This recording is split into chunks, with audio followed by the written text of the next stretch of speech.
जय श्री राम जी। आज की कथा में आप सभी भक्तों का हार्दिक स्वागत है।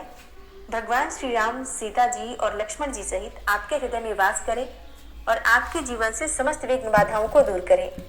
और आज आप सुनेंगे पौष मास की कथा का 18वां अध्याय। और अब तक की सभी कथाओं को लाइक करने के लिए, कमेंट्स करने के लिए और देखने के लिए आप सभी का दिल से बहुत बहुत धन्यवाद। श्री सूत जी कहते हैं, यमुना, गंगा और गया तीर्थ में प्रसन्नता पूर्वक स्नान करके कोटि तीर्थ की यात्रा करें। वह महापुण्यमय तीर्थ सब लोगों में विख्यात है। दुष्स्वप्न, महापातक और बड़े बड़े विघ्नों का नाश करने वाला तथा मनुष्यों को परम शांति देने वाला है। पूर्व काल में दशरथ नंदन श्री रामचंद्र जी ने युद्ध में रावण को मारकर गंधमादन पर्वत पर लोकानुग्रह के लिए एक शिवलिंग की स्थापना की।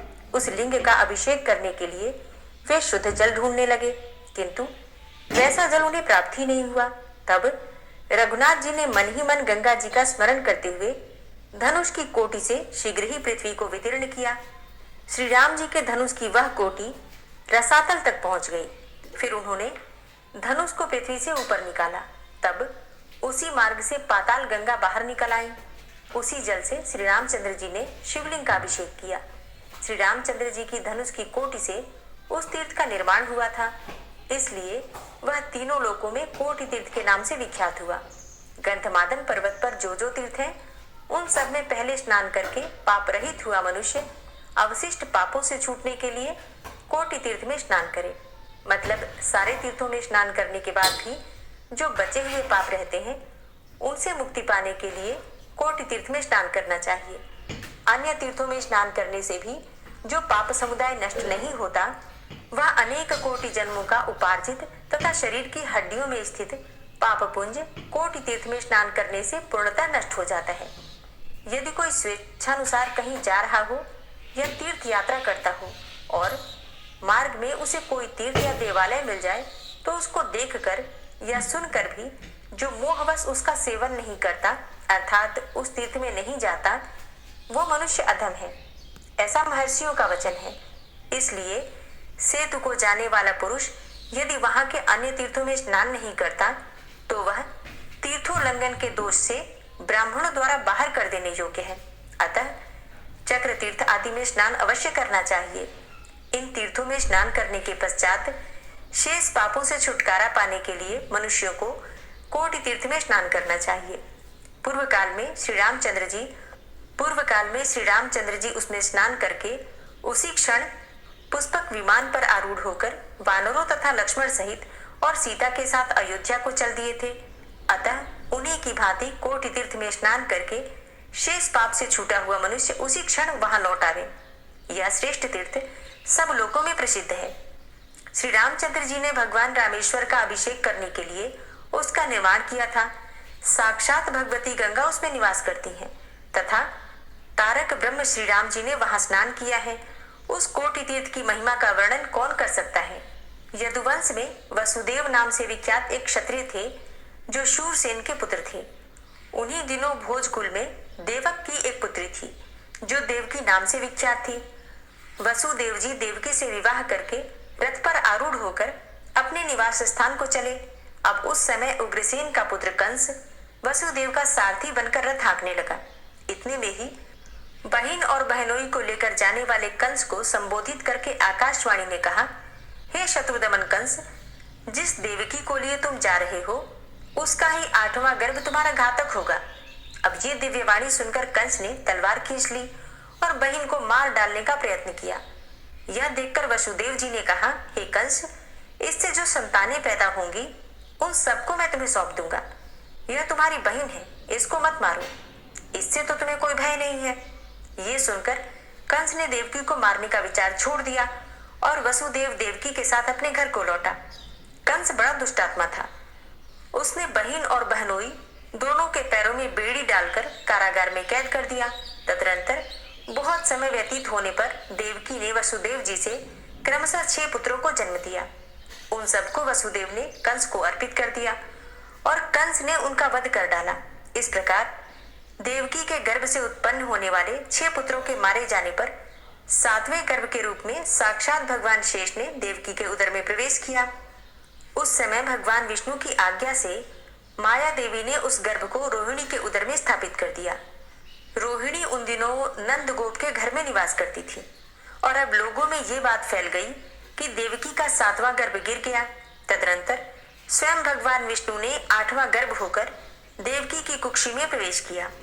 10 महीने बीत जाने पर अविनाशी भगवान श्रीहरि देवकी के उदर से प्रकट हुए, जो कृष्ण नाम से विख्यात हुए। जन्म के समय ही वे शंख, चक्र, गदा और खड़ग से सुशोभित चतुर्भुज रूप में दृष्टिगोचर हुए। उनके मस्तक पर किरीट और गले में वनमाला शोभा पा रही थी।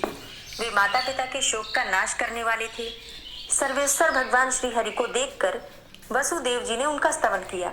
वसुदेव जी बोले, हे प्रभु, आप ही संपूर्ण विश्व के रूप में विराजमान हैं। आप ही इस विश्व के पालक हैं। इसकी उत्पत्ति के स्थान भी आप ही हैं। यह संपूर्ण विश्व आप में ही स्थित है। हे भगवान, आप ही प्रकृति, महतत्व, विराट, स्वराट और सम्राट सब कुछ हैं। इस प्रकार आपका तेज संपूर्ण जगत का कारणभूत है। आपके पराक्रम का कोई परिमाण नहीं है। आप साक्षात नारायण हैं। आपको नमस्कार है। आप शारंग धनुष, सुदर्शन चक्र, नंदक खड़ग और कौमोद की गदा धारण करने वाले हैं। आपको नमस्कार है। अत्यंत मनोरम रूप धारण करने वाले आपको नमस्कार है। इस प्रकार स्तुति करने वाले वसुदेव को और देवी देवकी को भी प्रसन्न करते हुए भगवान श्रीहरि ने कहा, हे माता और पिताजी, आप दोनों भयभीत न हो। मैं कंस का वध करूंगा। नंद गोप की पत्नी यशोदा ने एक पुत्री को जन्म दिया है।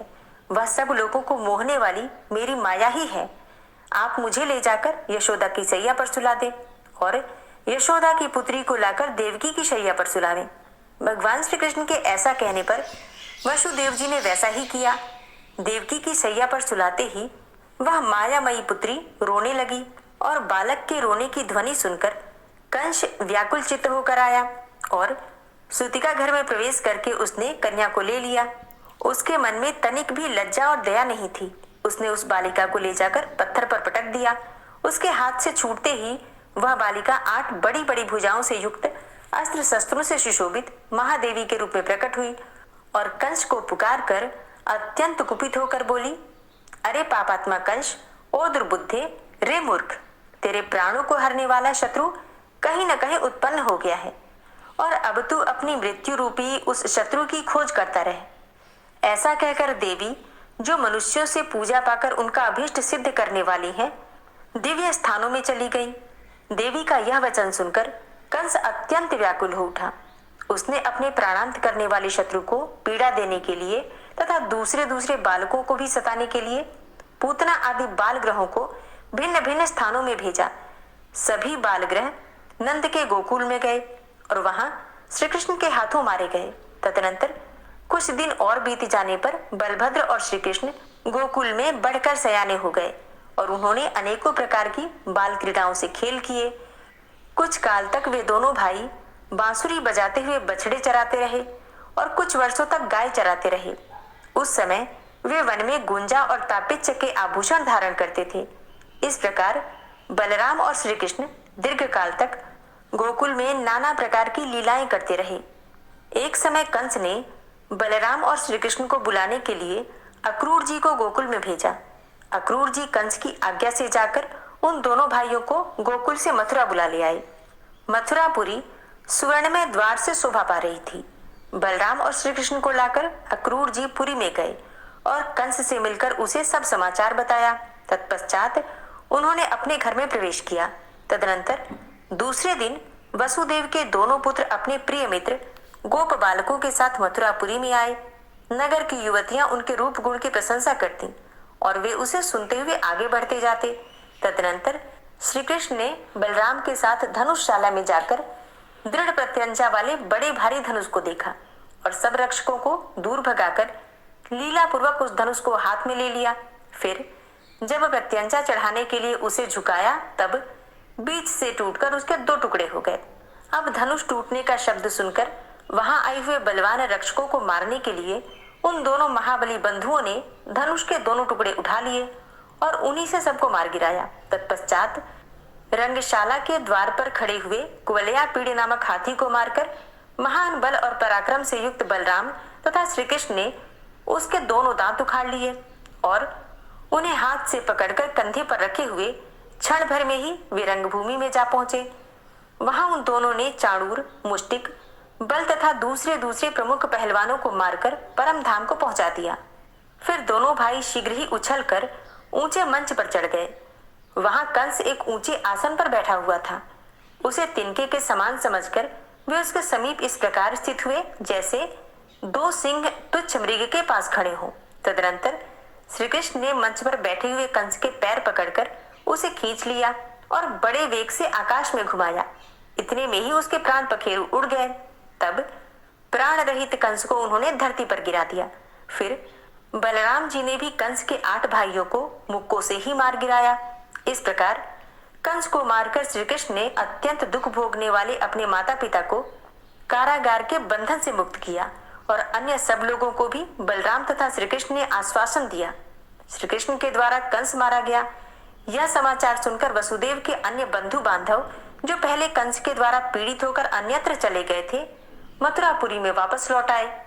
भगवान श्री कृष्ण ने मथुरा के राज्य पर उग्रसेन को स्थापित किया। तत्पश्चात एक दिन भगवान श्री कृष्ण ने दर्शन के लिए अपने पास आए हुए नारद आदि मुनियों से इस प्रकार पूछा, हे ब्राह्मणों, मैंने अत्यंत पापात्मा कंस का वध किया है, पर वह कंस मेरा मामा था। शास्त्रों के ज्ञाता विद्वान मामा के वध में दोष बताते हैं, अतः उस दोष के निवारण के लिए आप लोग मुझे कोई प्रायश्चित बतलाइए। यह सुनकर नारद जी ने अद्भुत पराक्रमी श्री कृष्ण से मधुर वाणी में भक्ति एवं प्रेम के साथ कहा, हे यदुनंदन, आप नित्य शुद्ध, बुद्ध एवं मुक्त सच्चिदानंद स्वरूप सनातन परमात्मा है। आपके लिए पुण्य अथवा पाप नहीं है। तथापि हे गरुड़ध्वज, आपको लोक शिक्षा के लिए विधि पूर्वक प्रायश्चित अवश्य करना चाहिए। हे माधव, गंधमादन पर्वत पर जो परम पुण्यमय राम सेतु है, वहां पूर्व काल में भगवान श्री रामचंद्र जी के द्वारा स्थापित किया हुआ रामेश्वरम नामक शिवलिंग है। उसके अभिषेक के लिए जल की आवश्यकता होने पर श्री रघुनाथ जी ने धनुष की कोटि से पृथ्वी को भेद कर एक तीर्थ प्रकट किया था, जो कोटि तीर्थ के नाम से विख्यात है। वह धर्म के लिए हितकर और पापों का नाश करने वाला तीर्थ है। आप उसी में स्नान करें। कोटि तीर्थ का स्नान ब्रह्म हत्या आदि का भी निवारण करने वाला है। नारद जी का यह वचन सुनकर भगवान श्री कृष्ण राम सेतु पर गए और कुछ दिनों में कोटि तीर्थ में स्नान करके एवं अनेकों प्रकार के दान करके रामेश्वरम की सेवा पूजा करने के पश्चात मथुरापुरी में लौट आए। कोटि तीर्थ का ऐसा ही पुण्यमय प्रभाव है। हे ब्राह्मणों, इस तीर्थ में स्नान करने से ब्रह्मा, विष्णु, शिव तथा अन्य देवता भी प्रसन्न होते हैं। इस प्रकार यह कोटि तीर्थ का महात्म्य बतलाया गया, जिसका श्रवण करके मनुष्य सब पापों से मुक्त हो जाता है। जय श्री राम। आज की कथा का यहीं पर समापन करती हूँ।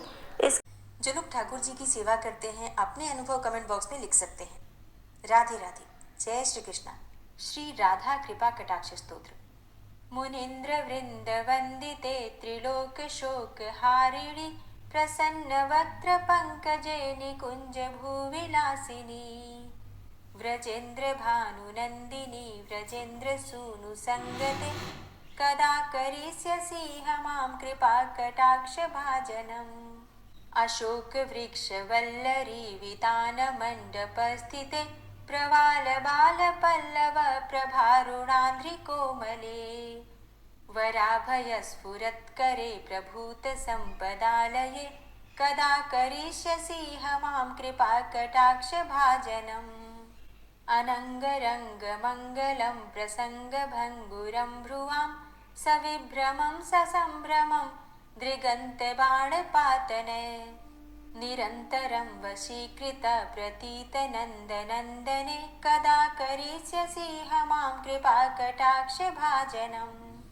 तडित् सुवर्ण चंपक प्रदीप्त गौर विग्रहे मुख प्रभा परास्त कोटि शारदेन्दु मंडले विचित्र चित्र संचरत् चकोर शावलोचने कदा करिष्यसि मां कृपा कटाक्ष भाजनम्। मदोन्मदादि यौवने प्रमोदमान मंडिते प्रियानुराग रंजिते कला विलास पंडिते अनन्य धन्य कुंज राज्य काम केलि कोविदे कदा करिष्यसि मां कृपा कटाक्ष भाजनम्। अशेष हाव भाव धीर हीर हार भूषिते प्रभूत शात कुंभ कुंभ कुंभि कुंभ सुस्तनि प्रशस्त मंद हास्य चूर्ण पूर्ण सौख्य सागरे कदा करिष्यसि हमां कृपा कटाक्ष भाजनम् मृणाल वाल वल्लरी तरंग रंग दौर्लते लताग्रलास्य लोल नील लोचनावलोकने ललल्लुलन्मिलन्मनोज्ञ मुग्ध मोहिनाश्रिते कदा करिष्यसि हमां कृपा कटाक्ष भाजनम् सुवर्णमल्लिकाञ्चित त्रिरेख कम्बुकण्ठगे त्रिसूत्रमङ्गली गुण त्रिरत्नदीप्ति दीधिते सलोल नीलकुन्तल प्रसून गुच्छ गुंफिते कदा करिष्यसि हमां कृपा कटाक्ष भाजनम् नितम्ब बिम्बलम्बमान पुष्पमेखलागुणे प्रशस्त रत्न किङ्किणी कलाप मध्य मञ्जुले करीन्द्रशुण्ड दण्डिकावरोह शोभ गोरुके कदा करिष्यसि हमां कृपा कटाक्ष भाजनम् अनेक मंत्रनाद मंजुनूपुरारवस्खलत् समाज राजहंस वंश निक्वणाति गौरवे विलोल हेम वल्लरी विडम्ब चारु चंक्रमे कदा करिष्यसि हमां कृपा कटाक्ष भाजनम् अनंत कोटि विष्णुलोक नम्र पद्मजार्चिते हिमाद्रिजा पुलोमजा विरिञ्चिजा वरप्रदे अपार सिद्धि रिद्धि दिग्ध सत्पदांगुली नखे कदा करिष्यसि हमां कृपा कटाक्ष भाजनम् मखेश्वरी क्रियेश्वरी स्वधेश्वरी सुरेश्वरी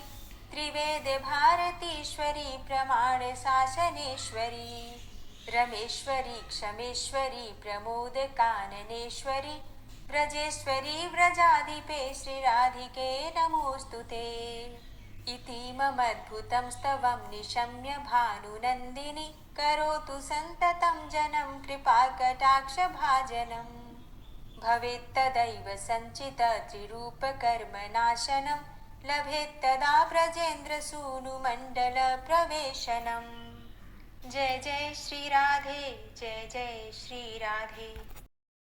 विश्वं विश्वरूपचत्कारो भूतभव्य भवत्प्रभु भूतकृत भूतभृद्भावो भूतात्मा भूतवाहन भूतात्मा परमात्मा च मुक्तानां परमागति अव्ययः पुरुषः साक्षी क्षेत्रज्ञो अक्षर एव च योगो योगविदां नेता प्रधान पुरुषेश्वरः नारसिंहवपुः श्रीमान् केशवः पुरुषोत्तमः सर्वः शर्वः शिवस्थाणुर्भूतादिर्निधिर्व्ययः सम्भवो भावनो भर्ता प्रभवः प्रभुरीश्वरः स्वयंभू शम्भुरादित्यः पुष्कराक्षो महास्वनः अनादिनिधनो धाता विधाता धातुरुत्तमः अप्रमेयो ऋषिकेश पद्मनाभो अमरप्रभु विश्वकर्मा मनुस्त्वष्टा स्थविष्ठः स्थविरो ध्रुवः अग्राह्यः शाश्वतः कृष्णो लोहिताक्षः प्रदर्दनः प्रभूतस्त्रिककुब्धाम पवित्रं मङ्गलं परम् ईशानः प्राणदः प्राणो ज्येष्ठः श्रेष्ठः प्रजापति हिरण्यगर्भो भूगर्भो माधवो मधुसूदनः ईश्वरो विक्रमी धन्वी मेधावी विक्रमः क्रमः अनुत्तमो दुराधर्षः कृतज्ञः कृतिरात्मवान् सुरेशः शरणं शर्म विश्वरेताः प्रजाभव अह संवत्सरो व्याल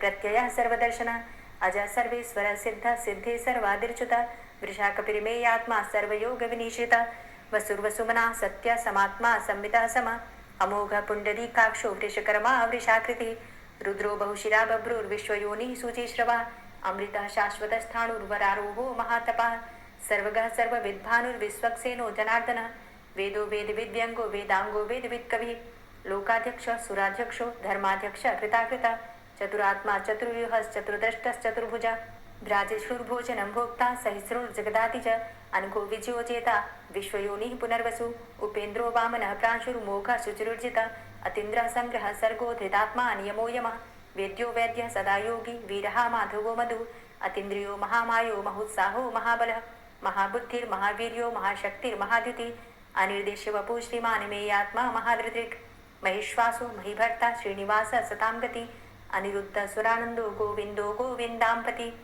मरीचिर्दमनो हंस सुपर्णो भुजगोत्तम हिरण्यनाभ सुतपा पद्मनाभ प्रजापति अमृत्यु सर्वदिक्सिंह संधाता संधिमान स्थिर अजो दूर्मर्षण शास्ता विश्रुतात्मा सुरारिः गुरुर्गुर्तमो धाम सत्य सत्य पराक्रम निमिषो अनिमिषो श्रग्वी वाचस्पतिरुदारथि अग्रणिर्ग्रामणी श्रीमान् न्यायो नेता समीरण सहस्रमूर्धा विश्वात्मा सहस्राक्ष सहस्रपात् आवर्तनो निवृत्तात्मा संवृता संप्रमर्दन असंवर्तको वह निर्निलो धरणीधरः सुप्रसादः प्रसन्नात्मा विश्वदृक् विशुभुग् विभु सत्कर्ता सत्कृतः साधु जहनुर्नारायणो नरः असंख्येयो अप्रमेयात्मा विशिष्टशिष्टकृच्छुवि सिद्धार्थ सिद्धसङ्कल्प सिद्धिदा सिद्धिसाधनः वृषाहि वृषभो विष्णुर्विष्पर्वा वृषोदरः वर्धनो वर्धमानश्च विविक्तः श्रुतिसागरः सुभुजो दूर्धरो वाग्मी महेन्द्रो वसुदो वसु नैकरूपो बृहद्रूप शिपिविष्टः प्रकाशनः ओजस्तेजो द्युतिधरः प्रकाशात्मा प्रतापनः ऋद्धस्तष्टाक्षरो मन्त्रश्चन्द्रांशुर्भास्करदुतिः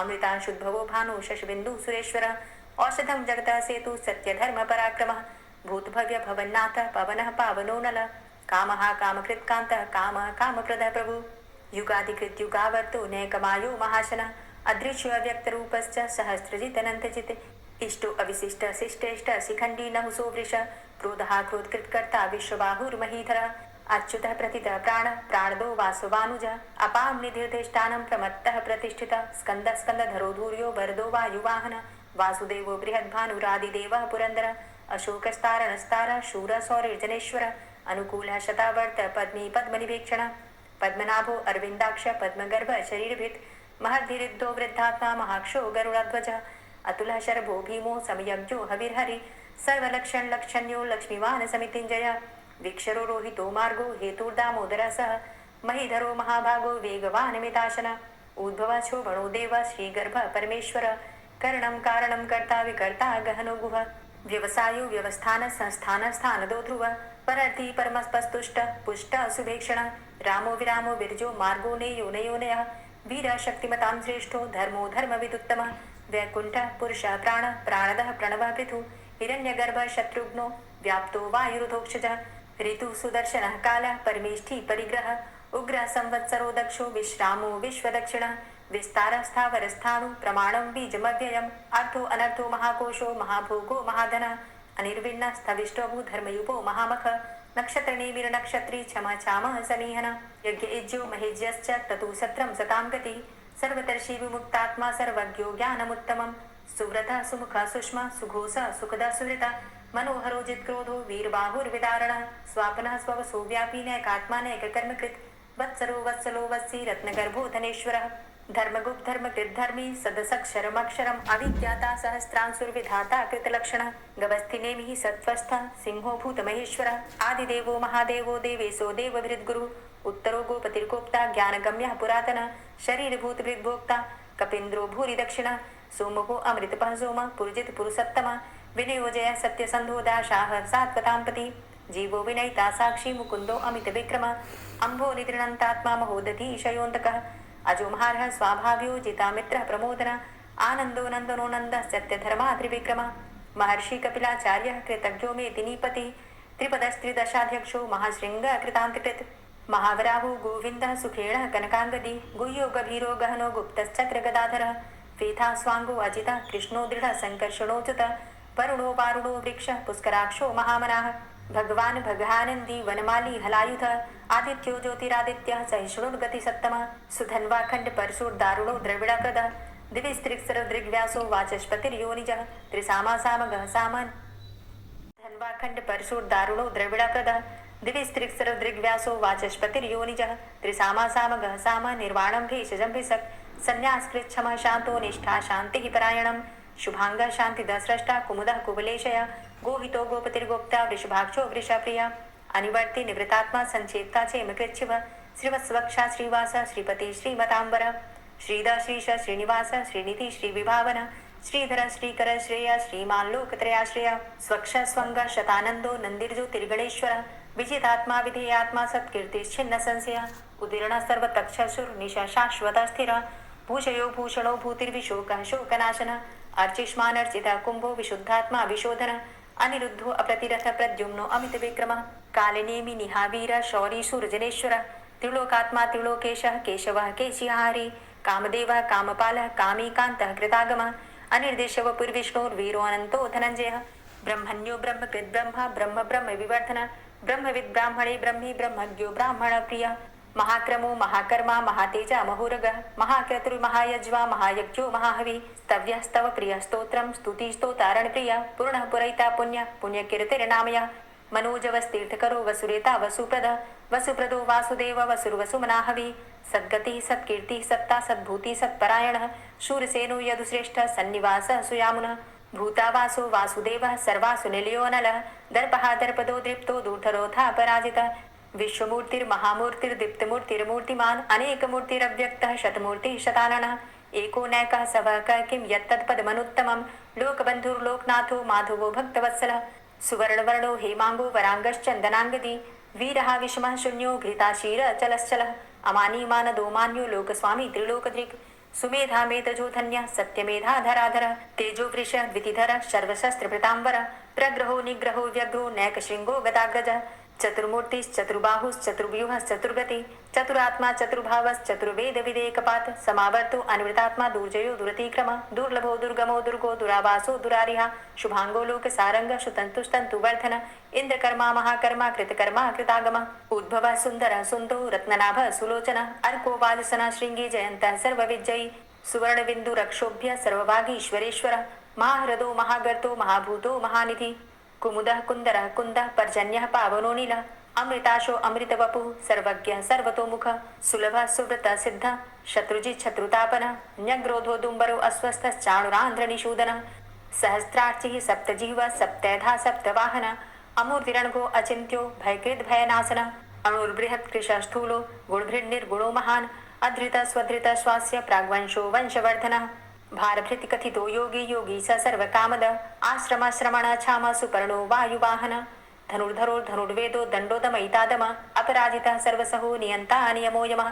सत्ववान् सात्विकः सत्य सत्यधर्मपरायण अभिप्रायः प्रियार्होर्ह प्रियकृत् कीर्तिवर्धनः विहाय सगतिर्ज्योति सुरुचिर्हुद्भुग्विभु रविर्विलोचनः सूर्य सविता रविलोचनः अनंतो हुद्भुग्भोक्ता सुखदो नैकजोग्रजः अनिर्विण्णः सदामर्षि लोकाधिष्ठानमद्भुतः सनात सनातन्तमः कपिलः कपिरप्ययः स्वस्तिदा स्वस्तिकृत् स्वस्ति स्वस्तिभुक् स्वस्ति दक्षिणः रौद्रः कुण्डली चक्रे विक्रमयुर्जित शासनः शब्दातिगः शब्दशः शिशिरः शर्वरीकरः अक्रूरः पेशलो दक्षो दक्षिणः क्षमिणाम्बरः विद्वतमो वितभय पुण्यश्रवण कीर्तन उत्तारणो दुष्कृतिः पुण्यो दुःस्वप्ननाशनः वीरहारक्षण संतो जीवनः पर्यवस्थितः अनन्तरूपो अनन्तसृर्जित मन्युर्भयापः चतुरश्रो गभीरात्मा विदिशो व्यादिशो दिश अनादिर्भूर्भुवो लक्ष्मी सुवीरो रुचिरांगद जननो जन्मादिर्भीमो भीम पराक्रम आधारनीलयोधाता पुष्पहासः प्रजागर ऊर्ध्वगः सत्पथाचारः प्राणदः प्रणवपण प्रमाणं प्राणनीलयः प्राणभृत् प्राणजीवनः तत्त्वं तत्त्वविदेकात्मा जन्म मृत्यु जरातिगः पूर्व स्वस्तरुस्तार सविता प्रपितामह यज्ञो यज्ञपतिरज्वा यज्ञांगो यज्ञवाहन यज्ञभृद्यज्ञ कृद्यज्ञ यज्ञभुक् यज्ञ साधन यज्ञान्तिकृद्यज्ञ गुह्यमन्यमन्नादेव च आत्मयोनिः स्वयं जातो वैखानः सामगायन देवकी नंदन स्रष्टा क्षितिसः पापनाशन शंखभृन्नन्दकी चक्री शारंगधन्वा गदाधर रथांगपाणिरक्षोभ्य सर्वप्रहरणायुध ओम नमः इति। दोस्तों, उम्मीद करती हूँ आज की कथा आपको जरूर पसंद आई होगी। तो अगर कथा पसंद आई हो तो वीडियो को लाइक ज़रूर किया कीजिए और अगर संभव हो तो वीडियो को ज़्यादा से ज़्यादा शेयर कीजिए और हाँ, कमेंट बॉक्स में राधे राधे ज़रूर लिखा कीजिए। और जो भक्त इस चैनल पर पहली बार आए हैं, अभी तक आपने चैनल को सब्सक्राइब नहीं किया है, तो आज की वीडियो अगर आपको अच्छी लगे तो चैनल को सब्सक्राइब करके बेल आइकन को ज़रूर प्रेस कर लीजिए।